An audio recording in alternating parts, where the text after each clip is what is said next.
नमः शिवाय गुरवे सच्चिदानन्दमूर्तये निष्प्रपञ्चाय शान्ताय निरालम्बाय तेजसे। हरिओम प्रभु जी, आज के इस अध्यात्म परिषद में आप सबका स्वागत है। आज का प्रश्न मुंबई से पूनम भाटिया जी का है। उन्होंने पूछा है कि अहंकार क्या है, कहाँ होता है, क्या वह भोगता है या भोग का उपकरण है। देखो प्रभु जी, इसको समझाने से पहले मैं एक बात स्पष्ट करके दिमाग में बिठाने का प्रयत्न करता हूँ। देखो, यह अध्यात्म है और हम जिस वस्तु की तलाश में है, जिस आत्म चैतन्य, परमात्मा चैतन्य, अनंत चैतन्य की तलाश में है, जिसकी प्राप्ति हमें करनी है, उसके बारे में पहले तो यह समझ लो कि उसकी प्राप्ति नहीं हो सकती, हमें उसको प्राप्त होना है। पहली बात, परमात्मा प्राप्ति, मैंने परमात्मा प्राप्ति कर ली तो कोई परमात्मा कोई एक वस्तु का नाम नहीं है, कोई एक चिड़िया का नाम नहीं है, कोई एक जैसे रुमाल है समझोगे। इसको जैसे हम प्रिस्क्राइब कर सकते हैं, इसका वर्णन कर सकते हैं कि वस्त्र का एक मुहिम मुलायम टुकड़ा, लंबगोल लंबचौरस, जो मुंह साफ करने, हाथ साफ करने के काम में आता है। तो उसी तरह हम आत्मा का निदर्शन नहीं कर सकते।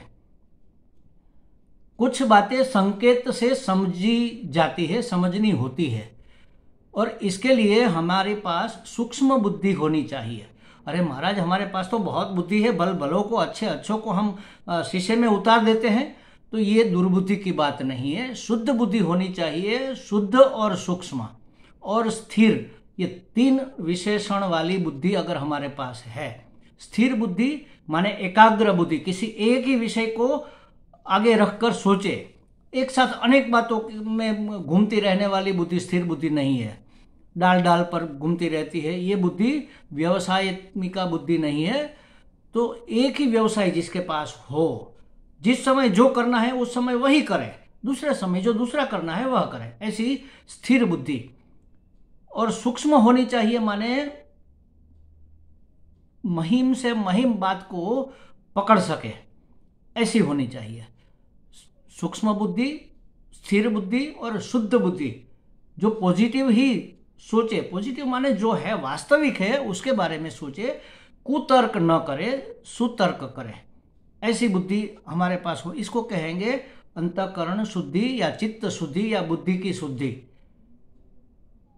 तो यह बुद्धि की शुद्धि होने के बाद ये सूक्ष्म बातें पकड़ में आती है। देखो, शास्त्र हमें किनारे तक ले जाता है। जैसे घोड़े को किनारे तक लाया जा सकता है लेकिन पानी नहीं पिलाया जा सकता, पानी तो उसे खुद पीना होता है। उसी तरह शास्त्र हमें किनारे तक लाते हैं, जंपिंग बोर्ड तक लाते हैं, फिर वहां से छलांग लगाना, यह हमारा काम है। बस छलांग लग जाए, बात खत्म हो गई। तो हर एक बाबत में, हर एक वस्तु को समझने के लिए हमें छोटी मोटी छलांग लगानी होती है, थोड़ा संकेत पकड़ना होता है। इसी तरह अहंकार क्या है, तो मैं ये नहीं कह सकता ये अहंकार है। कहाँ रहता है, यह भी नहीं कहा जा सकता कि अंतःकरण में रहता है। महाराज, आपने समझा है कि अंतःकरण में रहता है, ठीक है, कहाँ नहीं रहता यह पूछो। पूरे नख से लेकर सिर के बाल तक हर जगह व्याप्त अहंकार है। अहंकार का मतलब क्या है? अहम जहां प्रतिबिंबित होता है उस अंतःकरण में अहंकार प्रकट हुआ, लेकिन व्याप्त हर जगह हो गया। हर एक प्रवृत्ति में मैं हूं अगर नहीं होता तो कोई प्रवृत्ति ही नहीं होती। मैं सोचता हूं, अब इसमें मैं हूं निकाल दो, मैं खाता हूं, मैं हूं निकाल दो, तो मैं का होना अनिवार्य है। यह कौन सा मैं? वास्तव में यह चैतन्य मैं की बात है। चैतन्य मैं हूं तब सब होता है, लेकिन हमने जब चैतन्य को अपने अंतःकरण में प्रतिबिंबित देखा तब अपने आप को परिच्छिन्न मर्यादित मान लिया कि मैं इतना हूं, एक आकार का मान लिया। तो जो वास्तव में परम चैतन्य है वह परिच्छिन्न चैतन्य हो गया, इस देहादि संघात में अवच्छिन्न हो गया। तो देहादि संघातावच्छिन्न चैतन्य को ही जीव कहते हैं, उसी का ही नाम अहंकार है। और वह हर जगह, मैं चलता हूं तो पाँव में भी मेरा अहंकार है, मेरी चाल ऐसी ही होनी चाहिए। हमारे शास्त्र में, श्रृंगार शास्त्र में लिखा है, हस्तिनी जैसी चाल, हिरनी जैसी चाल, मोरनी जैसी चाल। ये कहाँ से आया? पाँव में अहंकार घुस गया तब आया। मैं ऐसा हूं, मैं वैसा हूं, मैं ये करता हूं, मैं वह करता हूं, मैं यह भोगता हूं, मैं वह भोगता हूं, मैं यह सोचता हूं, सब में अहंकार रहता है हमारा। अब वह भोगता है कि करण है? दोनों है। अंतःकरण का एक हिस्सा है तब वह करण है। उसका नाम ही देखो, अंतःकरण। करण माने साधन। तो अहंकार साधन है हर एक वस्तु की प्राप्ति के लिए, हर एक प्रवृत्ति की उत्पत्ति के लिए, हमारे जीवन व्यवहार के लिए एक साधन है अहंकार। और भोक्ता है परम चैतन्य। क्योंकि अहंकार क्या है? देखो, अहंकार जड़ है। अब जड़ में तो कोई सामर्थ्य नहीं होता कुछ करने का, और मैं चैतन्य हूं तो चैतन्य को कुछ करने की जरूरत नहीं है, वह तो असंग है, उसे न तो कुछ लेना है न कुछ देना है। तो चैतन्य भी कुछ करता धरता नहीं है, जड़ में कुछ करने धरने की सामर्थ्य नहीं है। तो यह होता कैसे है? जड़ चेतन की ग्रंथि पड़ गई, उसको कहेंगे अहंकार। जड़ चेतन की जो ग्रंथि पड़ गई और एक तीसरी नई हस्ती उत्पन्न हुई, उसका नाम है, जैसे समझो आग का गोला, हम कहते हैं ना आग का गोला।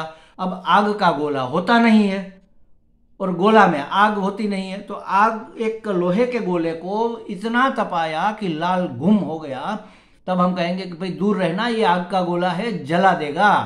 500 ग्राम का आग का गोला है, आपको जला देगा। अब आग में न तो 500 ग्राम वजन होता है, न आग तो गोल होती है, और गोला जो है वह आग नहीं होता, लाल घुम गोला ऐसा कहते हैं, लाल नहीं होता। और लोहे का गोला जला नहीं सकता। दोनों मिलकर, गोला और आग मिलकर आग का गोला, तीसरी हस्ती उत्पन्न हो गई। तो उसी तरह हमारा अंतःकरण का एक हिस्सा करण, जो बिल्कुल जड़ है, और चैतन्य जो कि परम चैतन्य है, दोनों मिलकर अंतःकरण हुआ, अहंकार हुआ। यह अहंकार ही भोक्ता बन बैठा। वो है नहीं, है वास्तव में करण। लेकिन आज जब हमें ज्ञान नहीं हुआ है, तब हमारी हर एक प्रवृत्ति का भोक्ता अहंकार है। हमें दुख होता है तो, हमारा कोई अपमान करता है तो कहाँ दुखता है, कहाँ दर्द होता है? पाँव में होता है, सिर में होता है, नाखून में, हाथ में, नाक में, कान में, कहाँ होता है? अंदर एक ऐसी जगह है जहां मैंने अपने आप को मैं माना है, यह मैं अहंकार है। तो दुख कौन भोगता है?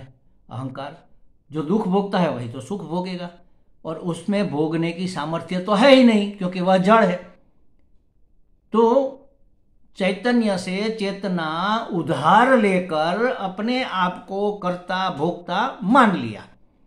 ये माना हुआ अहम, इसको कहेंगे अहंकार, वही कर्ता भोक्ता बनता है। मैंने किया, ऐसा अभिमान कौन करता है? अहंकार करता है। मैंने किया, मैं करूंगा, मैंने इतना किया, मैं नहीं होता तो तुम्हारा क्या होता, मैं नहीं होता तो ये कौन करता? ये सब अहंकार के हिस्से जाता है। और जो उसने किया उसका परिणाम भी उसे मिलेगा। नौकरी उसने की तो पगार भी वही लेगा, गुनाह किया है तो सजा भी वही भुगतेगा, भूल की है तो परिणाम भी वही भोगेगा। तो कर्ता भोक्ता अहंकार बनता है। जब तक हमारा अंतःकरण शुद्ध होकर हमें परम चैतन्य का ज्ञान नहीं हो, जब हम परमात्मा को प्राप्त नहीं हो जाते, तब तक अहंकार करता भोगता है। फिर न तो अहंकार करता है, न तो अहंकार भोगता है। कई साधन है, सब मिलकर कर्ता बनते हैं और भोक्ता बनते हैं। जब अहंकार गल गया तो कौन भोगेगा? तो इसीलिए कहते हैं कि ज्ञान से मुक्ति, सर्व दुखों से, सर्व समस्याओं से मुक्ति कैसे होती है? क्योंकि पता चल जाता है एक ज्ञान है, एक दुख है और एक मैं हूं। एक दुख है और एक मैं हूं। मैं दुखी हूं, ये बात गलत है। दोनों को हमने मिला दिया कि मैं दुखी हूं। दुख है तो है बस, हमें क्या लेना देना? किसको दुख है? शरीर को दुख है, मन को दुख है, अहंकार को दुख है, जिसको है, पिता को दुख है, माता, जो हम वेश पहनकर बैठे हैं ना, उसको दुख है। पिता को दुख होगा ही, 16 साल का 18-20 साल का लड़का बुलेट लेकर घूमता है, एनफील्ड लेकर, 3 बटन यहाँ से खुले रखता है, माँ के पास से जिद करके सोने की इतनी मोटी मोटी चेन पहन रखी है और बुर्र साइलेंसर निकाल दिया है, और ऐसे दादा की तरह पूरी रात रात घूमता है, रात को 2 बजे आता है, पिता की बात मानता नहीं, तो पिता दुखी होगा। कौन दुखी होगा? पिता दुखी होगा। चैतन्य दुखी नहीं होता। पिता का वेश जिसने पहना है, पिता की भूमिका में जो है वह दुखी होगा। तो दुख है और मैं हूं, लेकिन मैं दुखी हूं यह गलत। यह बात समझ में आ गई तो पिता अपनी भूमिका निभाएगा, उसको समझाएगा, पटाएगा, मनाएगा, डांटेगा, डपटेगा, जिस तरह से हो सकेगा उस तरह से करेगा। और फिर भी अगर वह नहीं सुधरा तो उसके कर्मों का फल वो भोगेगा, उसमें पिता कुछ नहीं कर सकते। तो ये अहंकार बन बैठा है कर्ता भोक्ता। तो यहां आपने पूछा कि वह उपकरण है कि भोक्ता है। करण तो है ही, जैसे प्रमुख होता है और फिर उप प्रमुख होता है, उसी तरह करण तो है। हाथ पांव हमारे करण है, वो सब हमारे करण है, लेकिन उपकरण है।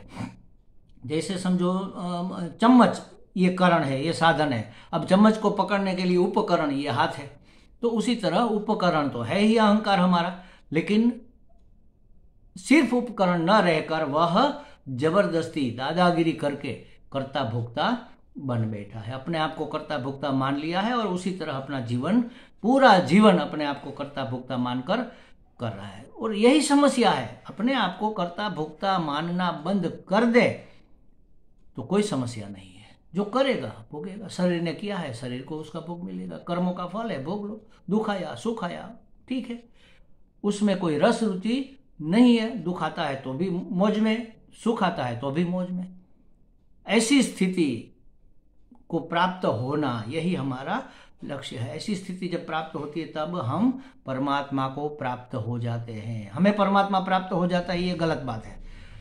हम परमात्मा को प्राप्त हो जाते हैं, प्राप्त है ही, जान जाते हैं कि हम परमात्मा को प्राप्त हो गए। अब कटोरी में पानी है, अब उसको जल बनना है, शरबत का जल है, दोनों को वो जल है ही, बस उसको जानना है कि यह भी H2O है, वह भी H2O है। उसी तरह हम आत्मा ही परमात्मा है, जीव ही शिव है, इतना जानना मात्र ही परमात्मा को प्राप्त हो जाना है। तो यह अहंकार की जो खूबियां हैं, बातें हैं, इसको जरा सूक्ष्म दृष्टि से, सूक्ष्म बुद्धि से विचारना चाहिए। यह कोई ऐसी स्थूल वस्तु नहीं है कि कोई एक और एक मिलाकर 2 इस तरह से कोई समझा सके या कोई समझ सके। आपको थोड़ा सूक्ष्मता को पकड़कर छलांग लगानी होगी, अनुभव करना होगा कि हाँ ये बात ऐसे है। कौन भोगता है? कर्ता भोक्ता जो बन बैठा वही भोगता है। जो जिस वेश को पहनकर मैं बैठा हूँ वह भोगता है। पिता माता सन्यासी हूँ समझ लो अभी मैं, और कोई मेरा अपमान कर दे तो मुझे अगर दुख हो तो किसको दुख हुआ? अरे मैं इतना बड़ा महात्मा हूँ और मेरा अपमान कर दिया। तो महात्मा का वेश पहनकर बैठे इसलिए महात्मा दुखी हुआ, मुझे क्या लेना देना? मैं तो बस देखता हूँ मात्र, जानता हूँ मात्र, नाता दृष्टा हूँ, साक्षी हूँ। जो दुखी हो रहा है, जो सुखी हो रहा है, उसका भी साक्षी हूँ। लेकिन अगर हम अपने आप को साक्षी मान ले तो सुख दुख अपने आप विलीन हो जाएगा। जैसे पेट्रोल की एक बूंद नीचे गिर गई फर्श पर, थोड़ी देर में वह अपने आप उड़ जाएगी। उसी तरह सुख दुख अपने आप उड़ जाता है। तो ये अहंकार कर्ता भोक्ता भी है और उपकरण भी है, लेकिन उसमें इतनी सामर्थ्य नहीं है। वो सत्ता और स्फूर्ति चैतन्य उसे प्रदान करता है। वहां से वह लेकर सज्जन को सज्जनता की ताकत कहाँ से मिलती है? परम चैतन्य से। दुर्जन को दुर्जनता की ताकत कहाँ से मिलती है? वह भी परम चैतन्य से। वह तो सिर्फ साक्षी है, वो अनुमंता, उपद्रष्टा, गीता जी में कहा, बस अनुमति देता है कि ऐसा करेंगे ओके, वैसा करेंगे ओके, ठीक करेंगे ओके, नहीं करेंगे ओके। उसको क्या लेना? वो तो सत्ता स्फूर्ति देने वाला है, वहां से हमें पावर मिलती है। अब उस पावर का हम किस तरह से इस्तेमाल करें यह हमें सोचना है। इलेक्ट्रिक है तो हमारे आशीर्वाद, हमारे लिए आशीर्वाद है। पंखा चलता है, लाइट चलती है, फ्रिज चलता है, एसी चलता है। लेकिन अगर प्लग में हम उंगली डाल दे तो फिर वही लाइट, वही करंट हमें मृत्यु के द्वार तक पहुंचा सकती है। तो हम बेवकूफ़ी न करें और बुद्धिमानी से उसके साथ हम डील करें, यह हमारा कर्तव्य है। तो उसी तरह परम चैतन्य तो इलेक्ट्रिक की जगह है और हम उपकरण बनकर उसका कैसे उपयोग करते हैं, ऐसी सूक्ष्म बातों को जरा समझते रहना चाहिए। धीरे धीरे ये बातें सब समझ में आती है। जैसे जैसे अंतःकरण शुद्ध होगा ये बातें अपने आप पकड़ में आती जाएगी। श्रद्धावान लभते ज्ञानम तत्परः संयतेन्द्रिय। श्रद्धा भी रखो, तत्परता भी होनी चाहिए और इंद्रियों का संयम। विषयों की वासना को निवृत्त करेंगे तो अंतःकरण शुद्ध होगा, स्थिर होगा, शार्प होगा और इस बातों को पकड़ पाएगा। इसलिए गीता जी में 20 साधन कहे हैं, ज्ञान के 20 साधन। अमानित्वम, अदम्भित्वम, शांति, रार्जव, ये सब साधन अगर जीवन में आ गए तो फिर अपने आप अंतःकरण सही सही बातों को पकड़ पाएगा। श्रद्धा कैसी होनी चाहिए? गुरु और ईश्वर में, जैसी ईश्वर में श्रद्धा है ऐसी अपने गुरु में श्रद्धा होनी चाहिए। अगर ऐसी श्रद्धा हमारे गुरु में भी है तो श्रुति अपना अर्थ अपने आप प्रकट करती है, ऐसा श्वेताश्वेतर उपनिषद के अंतिम मंत्र में कहा गया है।